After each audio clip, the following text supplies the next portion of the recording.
श्रीकृष्णाने पंढरपुरात येताना आपल्या समवेत आणलेला गोवंश धोक्यात असल्याबाबत आणि गोवंशाला श्री विठ्ठल रुक्मिणी मंदिर समिती चालवत असलेल्या गोशाळेत आश्रय द्या अशी मागणी करत असलेल्या पंढरपुरातील महर्षी वाल्मिकी संघ ही सामाजिक संघटना आता अधिकच आक्रमक झाली आहे। कारण तसेच घडले, जी भीती व्यक्त केली जात होती तेच पंढरपुरात घडले। अतिशय कमी वय असलेल्या एका गोमातेचा प्लास्टिक खाल्ल्याने पंढरपुरात मृत्यू झाला आणि यानंतर महर्षी वाल्मिकी संघाचे कार्यकर्ते संतप्त झाले।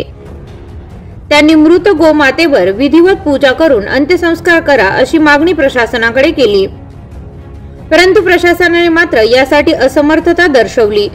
यानंतर संतप्त आणि भावनिक झालेल्या महर्षी वाल्मिकी संघाच्या कार्यकर्त्यांनी सदर गोमातेचा मृतदेह थेट पांडुरंगाच्या महाद्वारात आणला आणि येथे नामदेव पायरी समोरच तिची विधिवत पूजा केली।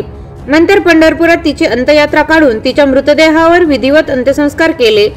या संदर्भात गणेश अंकुशराव यांनी पुढील प्रमाणे अधिक माहिती दिली आहे। देशात राज्यात हिंदुत्ववादी सरकार आहे।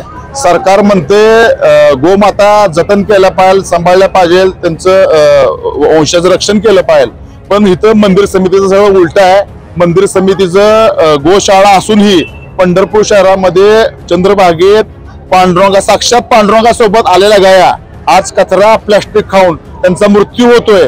आम्ही मागणी केली होती की मंदिर समितीनं ह्या सगळ्या गोमाता आपल्या गोशाळेत नेल्या पाहिजे, पण त्यांनी आमच्या मागणीला केराची टुपली दाखवली।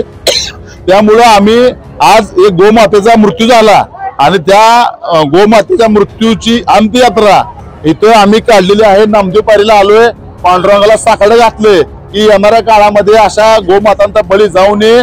साक्षात पांडुरंगानं मंदिर समितीला बुद्धी घालावी आणि सगळ्या हिंडणाऱ्या मोकाट गोमाता आहेत त्या मंदिर समितीने सांभाळून घ्याव्या।